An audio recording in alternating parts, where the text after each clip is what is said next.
وقت فرصت ہے کہاں کام ابھی باقی ہے، نور توحید کا اتمام ابھی باقی ہے، اور شب گریزاں ہوگی آخر جلوہ خورشید سے، شب گریزاں ہوگی آخر جلوہ خورشید سے، یہ چمن معمور ہوگا نغمہ توحید سے۔ بسم اللہ الرحمن الرحیم۔ وَإِذَا سَأَلَكَ عِبَادِي أَنِّي فَإِنِّي قَرِيبٌ أُجِيبُ دَعْوَةَ الدَّاعِ إِذَا دَعَانِ۔ اس وقت میں موجود ہوں سرمو میں، اور یہاں پر یہ جو بڑا سا آپ لوگ کے پتھر آپ لوگ دیکھ سکتے ہیں، تو اس پتھر پر ہمارے یہاں پر زبان زد عام مشہور ہے کہ یہ جو پتھر، اس پر یہ جو آپ سفید رنگ میں جو لکیر آپ دیکھ سکتے ہیں، یہاں پر اس میں محمد لکھا ہوا ہے۔ تو اس حوالے سے یہاں پر آپ یہ دیکھ سکتے ہیں، یہاں پر ایک چادر بھی لگایا ہوا ہے، اور اسی پتھر کی وجہ سے یہاں پر جو ہے نا مسجد کی تعمیر بھی تعمیراتی مراحل میں داخل ہیں۔ پتھر کے حوالے سے چمگویاں اور بہت ساری باتیں سنی، تو ضروری خیال کیا کہ ایک ایز دینی طالب علم ہونے کے ناطے اس حوالے سے کچھ اصلاحی کلمات آپ لوگوں تک سوشل میڈیا کے توسط سے پہنچاؤں۔ تو جیسا کہ اللہ رب العزت نے جو عظیم نعمت قرآن مجید کی شکل میں ہمیں عطا کیا ہے، اگر ہم اس کا مطالعہ کریں، اور جو دین اللہ رب العزت نے حضرت محمد مصطفیٰ صلی اللہ علیہ وآلہ وسلم کے توسط سے ہمیں دیا ہے، تو وہ دین عین فطری دین ہے، عین عقل میں آنے والی دین ہے، اور ایک ایسا دین ہے جس کے اوپر ہم عمل کر کے دنیا و آخرت میں کامیابی حاصل کر سکتے ہیں۔ لیکن یہاں پر اب ہمارے معاشرے میں، ایک تو بر صغیر میں خاص کر، پھر اب میں اپنے بلتستان کے معاشرے میں جب نظر دوڑاتا ہوں، تو اس طرح کے توہمات، خرافات کثرت سے جگہ جگہ پائے جاتے ہیں۔ مزارات کے اوپر، مزاروں کے اوپر جو ہے جا کے زائرین وہاں پہ دور دور سے، اب میں اس وقت سرما میں ہوں، تو ہمارے خپلو سے لوگ صرف چھور بٹ میں ایک بادوا آستانہ ہے، وہاں پر صرف زیارت کے لیے وہاں پر جاتے ہیں، اور اس پتھر کی زیارت کے لیے بھی دور دراز سے لوگ آتے ہیں۔ اور اس طرح کے کئی اور ایسی چیزیں ہیں جو نہ انسان کی عقل میں آنے والی چیز ہے، اور عین قرآن و سنت کے خلاف بھی یہ چیزیں ہیں۔ اللہ رب العزت نے فرمایا کہ کسی بھی انسان کو، خاص کر کسی مسلمان کو، اگر کوئی مسئلہ ہو اللہ رب العزت کے حوالے سے، دین کے حوالے سے، تو رجوع کہاں پہ کرنا ہے؟ رجوع کرنا ہے صرف اسی اللہ وحدہ لا شریک کی بارگاہ میں۔ اس نے کہا مجھ سے پکارو، وقال ربکم ادعونی استجب لکم۔ اب وہ ہستی جو ہماری شہ رگ سے زیادہ قریب ہے، وَلَقَدْ خَلَقْنَا الْإِنسَانَ وَنَعْلَمُ مَا تُوَسْوِسُ بِهِ نَفْسُهُ وَنَحْنُ أَقْرَبُ إِلَيْهِ مِنْ حَبْلِ الْوَرِيدِ، فرمایا اس اللہ کی ذات نے۔ تو ہمیں کیا کرنا چاہیے تھا؟ ہمیں اللہ رب العزت کی پوجا کرنی چاہیے تھی، اسی ایک اللہ کی پرستش کرنی چاہیے تھی۔ ہم نے اپنے توقعات کہاں وابستہ کیے ہیں؟ ان بے جان پتھروں سے ہم نے اپنے توقعات وابستہ کیے ہیں۔ ہم اپنی حاجتیں اس طرح کے پتھروں سے لگاتے ہیں۔ یہاں کے مقامی لوگوں کا یہ ماننا ہے کہ یہاں پر جو سیلاب آتے ہیں، تو کئی جگہوں پہ اس سال آیا ہے سیلاب بلتستان میں، اور اس سرمو کی جگہ پہ نہیں آیا، تو اس پتھر کی وجہ سے سیلاب نہیں آئی، اس پتھر کے توسط سے سیلاب سے بچے ہوئے ہیں۔ جو توقع اللہ رب العزت سے رکھنی چاہیے تھی، وہ اس پتھر کے ساتھ منسوب کیا ہوا ہے۔ تو میرے مسلمان بہنوں بھائیوں، خاص کر خواتین زیادہ تر مزارات کے اوپر، قبروں کے اوپر جاتی ہیں، خدا کے لیے آپ لوگوں کے اپنے گھر کے جو مسائل ہیں وہ پیر فقیر حل نہیں کر سکتے، اسی اللہ کو پکارے، وہی اللہ جواب دینے والا ہے۔ اور جب ہم اس طرح کے، یہ کیا ہے؟ یہ اس پتھر سے لو لگانا، اس پتھر کو اپنے جائز حاجتوں کے لیے کسی چیز کا ذریعہ سمجھنا، یہ شرک خفی ہے۔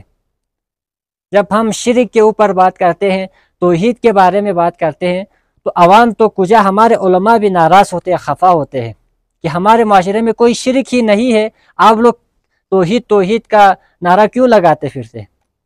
تو میں ایسے علماء سے پوچھنا چاہوں گا، یہ جو مزارات بنے ہوئے ہیں، مزارات کے اوپر جا کے خود میں نے لوگوں سے سنا ہے، خود صاحب قبر سے مانگتے ہیں، ڈائریکٹ مانگتے ہیں۔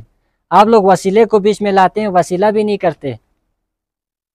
جب اللہ رب العزت نے خود اپنے اور بندوں کے بیچ میں کوئی رکاوٹ نہیں رکھی، تو ہم نے یہ عقیدہ کہاں سے آغاز کر لیا ہے کہ ہمارے اور اللہ کے بیچ میں کوئی رکاوٹ ہے؟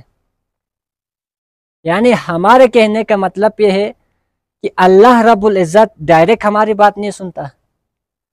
آپ لوگوں نے اللہ کی ذات کو دنیا کے بادشاہوں کے ساتھ، دنیا کے اے سی ڈی سی وغیرہ کے ساتھ آپ نے مماثلت دی ہے۔ تو میرے محترم سامعین و ناظرین، یہ پتھر ہوں یا کوئی اور جگہ ہو، اتنے دور دور سے لوگ یہاں پر آتے ہیں، یہ اللہ رب العزت کی بارگاہ میں یہ صریحاً اللہ رب العزت کی بارگاہ میں شرک ہے، شرک۔ تو توحید کے حوالے سے ایک شعر ہے کہ وقت فرصت ہے کہاں، کام ابھی باقی ہے۔ میں علماء سے کہنا چاہوں گا جو کہتے ہیں ہمارے معاشرے میں شرک نہیں ہے، اللہ رب العزت نے عقل کے حوالے سے فرمایا کہ ان الشر الدواب عند اللہ الصم البکم الذین لا یعقلون۔ جو غور و فکر نہیں کرتے، عقل سے کام نہیں لیتے، اللہ کے نزدیک وہ بدترین جانور ہے۔ تو میرے محترم بہنوں، بھائیوں، دوستوں، بزرگوں، آپ لوگ قرآن و سنت کی تعلیمات، خدا را قرآن کی تعلیمات کے اوپر آئیں۔ اللہ رب العزت بارہا کہہ رہے ہیں، ہر جگہ کہہ رہے ہیں، عبادی عبادی کہہ کر پکار رہے ہیں، میرے پاس آ جاؤ، میں سنتا ہوں، قبول کرنے والا ہوں۔ لیکن ہم نے ان پتھروں کو مشکل کشا بنایا ہوا ہے، صاحب قبر کو حاجت روا بنایا ہوا ہے، صاحب قبر کو داتا ہم نے بنایا ہوا ہے۔ تو خدا کے لیے یہ چیزیں صریحاً شرک ہے۔ جو کفار مشرکین نے جو کام کیا تھا، صرف وہ شرک نہیں ہے۔ آپ اپنے نفس کی پوجا کرتے ہیں، آپ طاغوت کی پوجا کرتے ہیں، آپ پیسوں کی پوجا کرتے ہیں، اپنے نفس کی پوجا کرتے ہیں، یہ سب شرک میں آتا ہے۔ اور کیا شرک کس چیز کا نام ہے؟ کیا شرک صرف پیغمبر کی رحلت کے بعد ختم ہو گئی؟ اگر ختم ہو گئی ہوتی تو قرآن مجید کے اندر یہ کیوں فرمایا گیا ہوتا کہ میں شرک کے علاوہ باقی تمام چیزوں کو معاف کر دیتا ہوں؟ شرک آج بھی قائم ہے اور پہلے سے زیادہ قائم ہے۔ یہ آپ صرف یہ مسلمان ہونے کی وجہ سے، مسلمان گھر میں پیدا ہونے کی وجہ سے جو لوگ آپ مزارات پہ یہ چادر چڑھاتے ہیں اور قسم کے خرافات آپ لوگوں نے پال لیے، ہندوؤں سے بدتر اس وقت ہم مسلمانوں کے اندر خرافات آئی ہوئی ہے۔ تو کیا صرف کلمہ پڑھ لینے سے، زبان سے لا الہ الا اللہ کہنے سے وہ مسلمان بن جاتا ہے؟ زبان سے کہہ بھی دیا لا الہ الا اللہ تو کیا حاصل؟ دل و نگاہ مسلمان نہیں تو کچھ بھی نہیں۔ تو جو پیغمبر اکرم صلی اللہ علیہ وسلم نے جو کفار مشرکین کو جو دعوت دی تو ان کے ہاں بھی وہ ایک اللہ کو مانتے تھے۔ یہ جو انہوں نے خانہ کعبہ کے اندر 360 بت رکھے ہوئے تھے، وہ توسل کے لیے رکھے ہوئے تھے۔ ان کا ماننا تھا کہ ہمارے بزرگوں کی مجسمے ہیں جو ہمارے حاجتیں اللہ تک پہنچانے والے۔ اس پتھر کے حوالے سے یہ بھی مشہور ہے کہ یہاں پر جب اس پتھر پہ اسم محمد لکھا نظر آیا تو یہاں پر سرموں سے جو پچھلا گاؤں ہے وہ یوچوں آتا ہے، تو یوچوں میں بریگیڈیئر صاحب رہتے ہیں اور وہاں پہ فوجی چھاونی بھی ہے۔ تو کہتے ہیں کہ وہاں پہ فوجیوں نے اس پتھر کو یہاں سے اٹھا کر وہاں پہ لے جانے کی کوشش کی۔ کیوں؟ تاکہ وہاں پہ لے جانے سے یہ پتھر ان کی حفاظت کریں گے اور وہاں پہ کسی قسم کی سیلاب آفات نہیں آئیں گے۔ تو یہ بڑا مضحکہ خیز سی بات ہے کہ آپ نے اس پتھر کو جو ہے نا اللہ کی جگہ پہ لا کے کھڑا کر، اور شرک کس بھلا کا نام ہے؟